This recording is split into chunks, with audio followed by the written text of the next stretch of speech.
how are you doing? And how's COVID affected how you work generally then?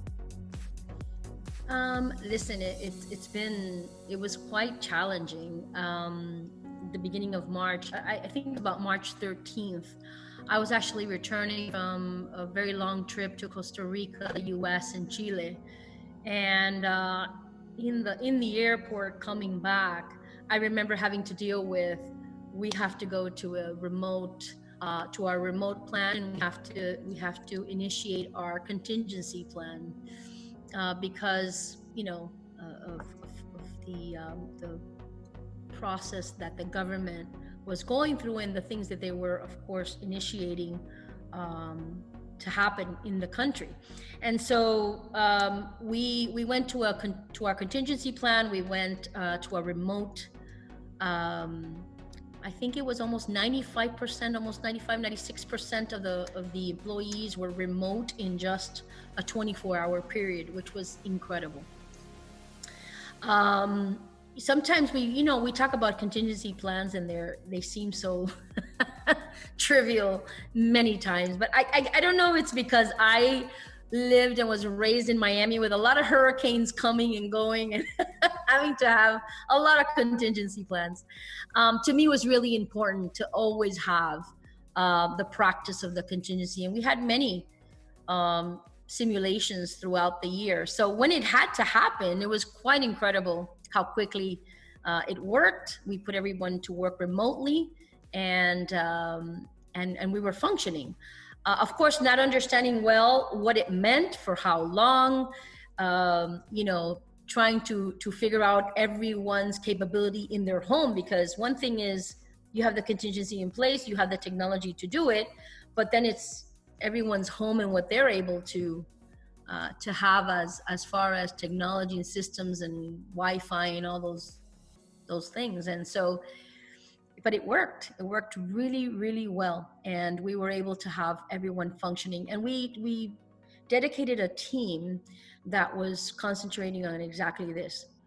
How have you enjoyed the remote working, and has it given you more of a work-life balance? How's it work for you?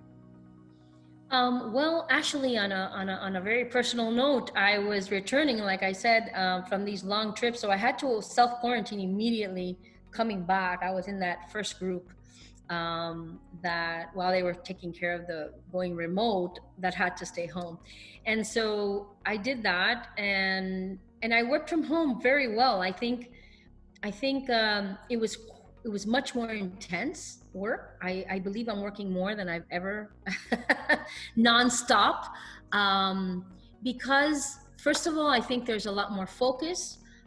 There's less transitions in the day of anything, so you're able to accomplish a lot more. But it does pose, and it did pose, the challenge of the balance of not being on so much where you almost feel you're burning out, and understanding that the way that we were working could create that burnout experience, because it was one thing after the other, and there was a lot of things to take into account, right? There's a lot of planning, a lot of changes in our models, a lot of the way we were communicating with our clients and with our distributors, and so it did pose a lot of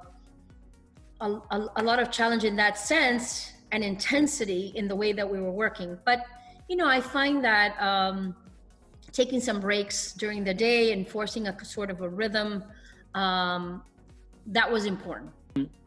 What's it been like for the for the dealing with the clients, for the brokers, advisors? How has that interaction been, and has there been kind of any major challenges with that? And thirdly, how has that impacted on business?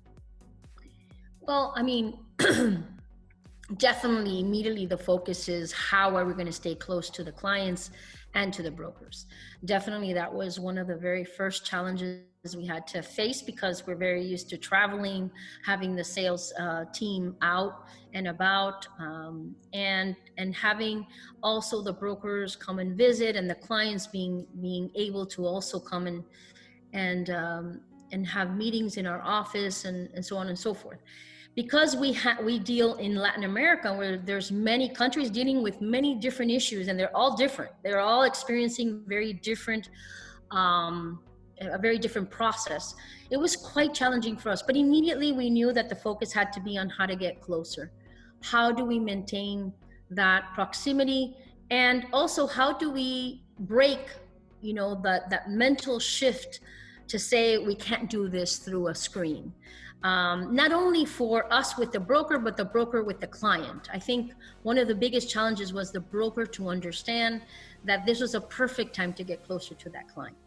That client had more time, probably had more worries, but definitely had more time and needed that support and that process. So we worked a lot on that. We set up some campaigns around not only continuing the educational side and the hard side, technical side of education, which has always been a pillar for Aiva as far as the upskilling needed for the broker, but also on the personal side is understanding how can we help and support the broker to understand what is happening, to be able to speak to their clients in the proper manner, to have conversations which to have with the client, even when the markets are not, of course, accompanying, or even when the technical side is not as clean as we would like it.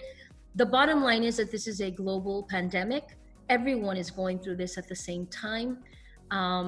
And we got to let, the market's going to be what it is. It's been challenged so many times in so many points in history that I'm sure everyone is working diligently to try to get that back on track.